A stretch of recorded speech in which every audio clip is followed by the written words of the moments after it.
One lie that many women believe about marriage is that marriage will solve all of their problems.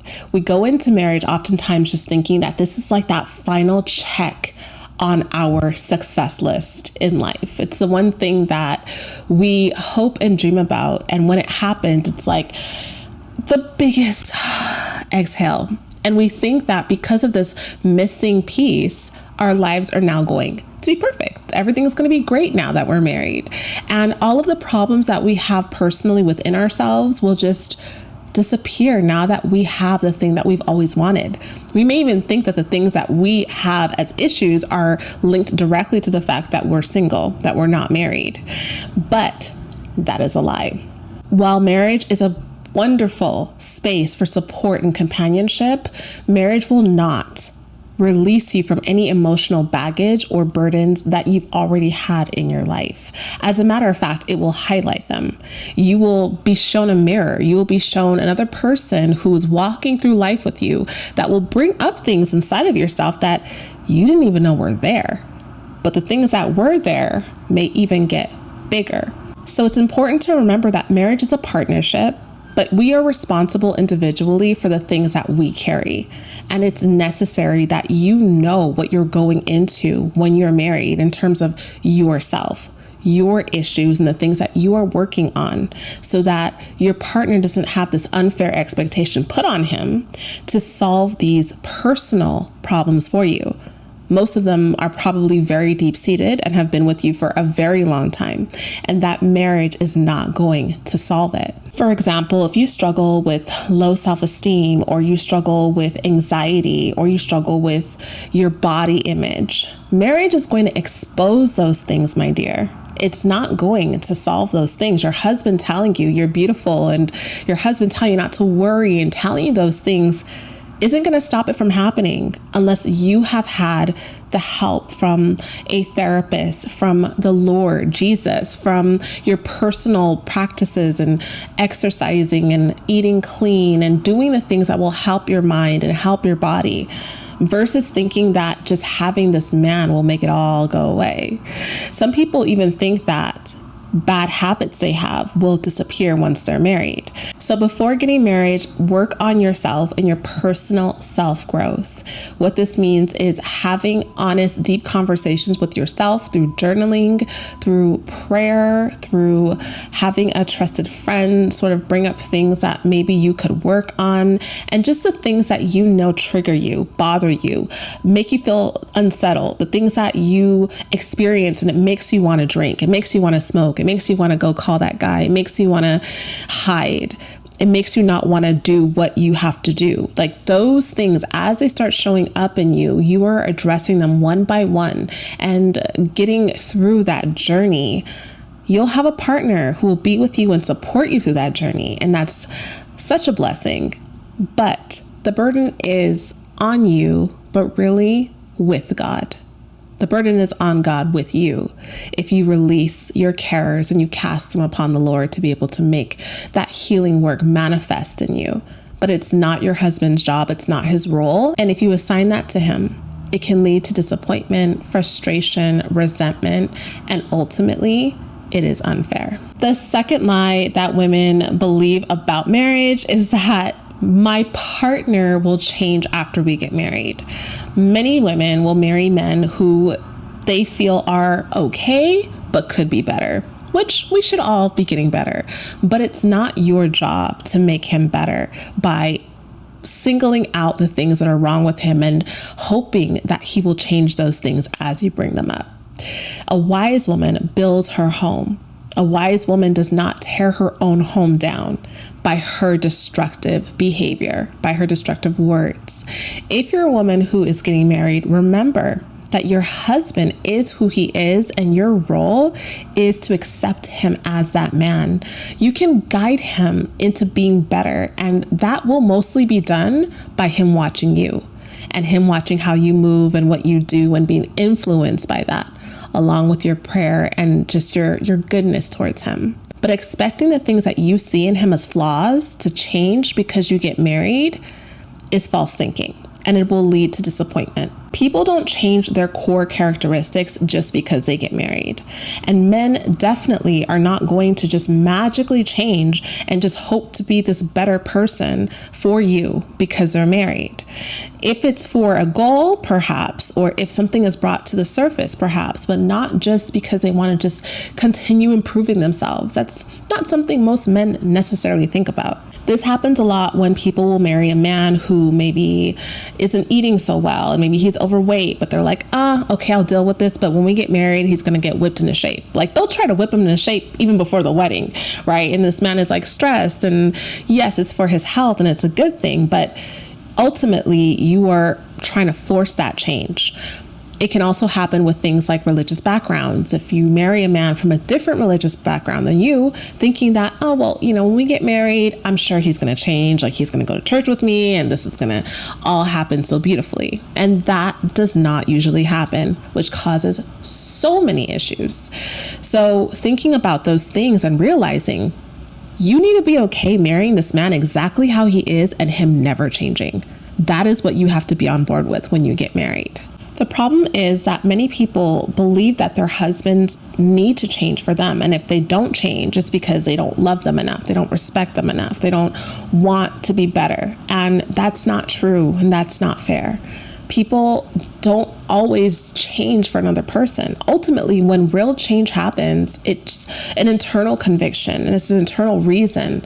And expecting him to change for your happiness or for your wants can be very manipulative. So understanding that, yes, recognize that a change is needed, model that great behavior. You can bring it up if it's necessary, but loving and accepting him for who he is in this moment is what's necessary. I know that there was a guy I knew who was always cheating on his girlfriend. Okay, he was always cheating on his girlfriend, and he had a woman that he'd been sleeping with for quite a while. And I remember talking to him and saying like, dude, what's up with this? Like, are you going to marry your girlfriend and still be cheating on her? Because it was getting to that time where he was thinking about proposing to her. And he looked at me with such anger. He was like, I would never cheat on my wife. I would never do that. And I thought it was crazy because I'm thinking, okay, well, you've been cheating on your girlfriend for the last 5 years consistently. What makes you think that just because you get married, all of a sudden your morals are going to change? And because she's now your wife, this behavior that you have conducted and this, I want to call it a rhythm, but this continual cycle that you've created for yourself of always having to have someone on the side, that desire is just going to go away. It's not. You're lying to yourself. And the thing is, many women also do that with the men that they're dating. They'll have a boyfriend and this man will be cheating on them. And they think, well, when we're married, he's going to stop because I'm going to be his wife now. And it doesn't change just because you got married. That is a character flaw. And that's something that has to be changed and dealt with before getting married to see real changes. Major personality traits, habits, or values are deeply ingrained and they're not easily altered. So if you're finding yourself hoping that marriage is going to prompt these changes, it's important to take a step back and evaluate whether these are realistic expectations. Healthy relationships are ones that are met with mutual respect and accepting him for who he is. It's important to take actionable steps and have open communication and goals for the two of you, but understanding that the core person is going to have to change on their own. And it's not something you can manipulate. Third lie that women oftentimes believe about marriage is that we will always be in love in the same way. Now, obviously, when you meet your partner, you meet your husband, you get married, you are in love and you want the love to just continue feeling and being the same. Why not? It's supposed to be a romantic story, right? So what happens then when once you're married, the feelings start to change? Not that you don't love them, but maybe you're not getting those same butterflies. Maybe it's not feeling like how it used to feel. It's important to realize that as you are in your marriage journey, the love is going to look different. You love him more usually. But how that love is expressed may be very different, and your husband may express his love towards you differently. Yes, maybe when you were dating, he was buying you chocolate, he was taking you to places that you've never been, but now that you have 3 children and he's working 2 jobs and you're tired and money is tight, things are different. Maybe his way of expressing love to you is by him saying, I'm going to take all the kids today out so you can rest, or we're going to have pizza today so you don't have to cook. Like, that to someone else would seem like a very big deal. That is romantic. That is caring, because he's thinking about you and wanting to honor and serve you in that way, wanting to help you. Maybe you used to be more intimate more often, but now that you're married, that's kind of declined. Does it mean that your love is not there? No. It just means that priorities have changed. There's different needs, and the marriage has to evolve with that. Your love will be the same, and probably so much more, hopefully so much more, but it will not look the same. You might find that intense passion evolves into a deeper, more stable bond. And it's essential to recognize that maintaining a loving relationship requires intentional action. So spending quality time together, actively working together, and keeping the connection alive is what's going to help keep that marriage contained and allow it to bloom and grow in ways that it hasn't before. It's going to take some creativity, but it's also going to just take you being intentional about wanting to spend quality time and do things in a different way than was done before to express your love. So continue investing in your marriage and taking time to study and observe who your husband is now, where he is now, what's important to him now, what he likes now, and not getting so stuck in the past and what used to be, because he's going to grow and change in so many ways. And you want to be able to keep up with that, keep up with your love, and your marriage will bloom. The 4th lie that women oftentimes believe about marriage is that marriage is 50-50. We hear that often. I'm supposed to bring 50%, he's supposed to bring 50%, and together we have all of it. But that's not true. That is a lie, because in marriage, things are going to constantly be shifting. And although each person should come into the marriage with their full force, full love, full support, everything in full, the amount of giving and receiving is going to fluctuate. There will be times where your husband's putting in 80% and you're putting in 20, because maybe you're in school, you're taking all these night classes, and your husband has to do a lot of the grunt work and work more and cook for the kids and take them to school and do all of it. And it seems like you're just doing a little. It doesn't have to be equal, and it's not going to be equal. It's going to always move and flow. And being open to that flow and that change is what's going to make your marriage thrive. In marriage, responsibilities are not always divided 50-50. And when we look at our husbands and we think that we're doing so much more, we're doing more emotional work or more physical work or more mental work, and we start comparing and resenting our husbands because of that, that can hurt the marriage so much and hurt the family. So it's necessary that we're always communicating. You're always talking to him and asking him how he's feeling about things, and he's asking you, and you're putting those burdens on the table to be discussed and worked through, but never trying to balance the scales and say, well, because I am with the kids all day and I am so tired, it's not fair that you don't ever clean the house. Like, talking about it in an open way, but not in a way where one person deserves to do the same as the other person or equal it up in some form or fashion. That is not how marriage works. It's not how love works. And it's not the way a family can be unified. There will be flexibility and flow. And number 5, the final lie that many women believe about marriage is that marriage will make them happy. Yes, of course, you see the bridal magazines and you see people getting engaged and you see the smiles and the goodness and the love, right?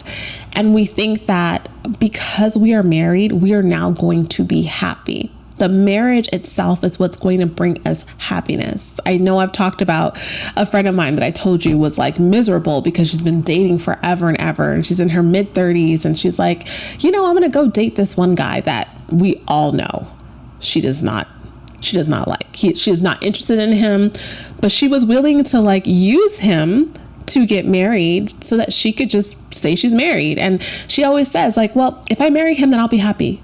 He's going to solve my problems because we're married, right? And we're like, girl, you better not. You better not even try to mess up this man, because that's not the answer. You getting married is not the answer. And I know society makes it seem like that. Like that is the one thing that will make a woman happy, is to have a husband. But there are many miserable wives because they have put all of their happiness into the idea that they are married. And when their husbands change, when their husbands leave, when their husbands, God forbid, pass away, when their husbands have extramarital relationships and commit adultery, when their husbands are abusive, when their husbands just are people and they're just not the man that they hoped they would be, they crumble, or the marriage crumbles, right? We have to remember that our happiness lies within ourselves. We have control over how happy we are based on our connection with the Lord, us infusing ourselves with Him and His will for our lives, His promises, hearing His voice, being in tune with what we're supposed to be doing and how much of it we're supposed to be doing. That is what's going to bring happiness. We are one person in that marriage, and our happiness is based upon how we serve that marriage, how we serve God, how we serve our world, how we help other people. That inner happiness is so deep. It's not based on marriage alone, but marriage is an avenue that can add happiness to your life. If you really want to enhance your life, it's important that you focus on self-growth and fulfilling the things that God has called you to fulfill when He created you. The plan and the purpose that God has for your life is what's going to truly bring happiness. And all of it is embedded. Your marriage is part of that story, but it's not the fulfillment of it. When you enter a marriage expecting for your husband to make you happy, you put unprecedented pressure on him. You put a false expectation on him. You make him the holder of your life. And he's not. And he then has control to make you have a good day, make you have a bad day. Now, there are some husbands that really are struggling with themselves, and they will send their wives nasty messages, and their wife will be at work and receive this message, and now her whole day is shot. She can't concentrate, she can't attend the meetings, she can't do her job because her husband is sending her these crazy messages, or her husband's calling and saying crazy things, or her husband upset her so much in the morning. And that control ruins everything. It ruins her day, it ruins other people's days, it ruins her work performance and her self-esteem, because he cannot control himself. So if one person has the key to your happiness in their hand, then they control you, and your husband does not control you. You control you. You give permission to accept or reject certain things, but ultimately your fulfillment comes in your identity in Christ, and your fulfillment comes from your service to your family and to the world. In a healthy marriage, both partners support one another. Both partners are interested in each other's happiness. Both partners are going above and beyond to do what they're supposed to do to help that marriage thrive. It is not on one person to make the other person happy. Of course, you're compassionate and you're loving and you're watching, and if he needs you and if you need him, you're pouring into one another.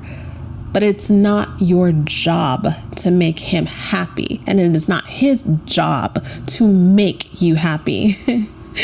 That is something that you do on your own. So I hope that this information was helpful in helping you to see the different lies that we have learned from society and from our own minds that impact marriages. And I hope that you look at these things and evaluate them with yourself and determine whether you have believed these things and how they've impacted the way that you show up in your marriage. I want you to have a beautiful, successful, happy marriage where you are fulfilled, where you are a wonderful wife, where you are a great lover, where you are a beautiful daughter of God.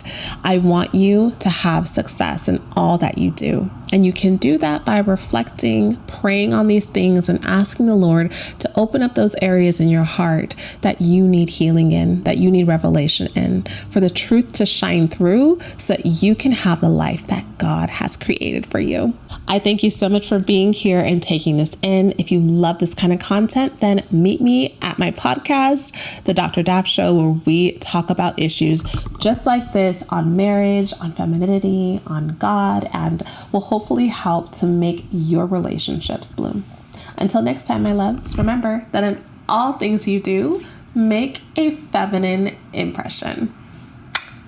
Bye-bye.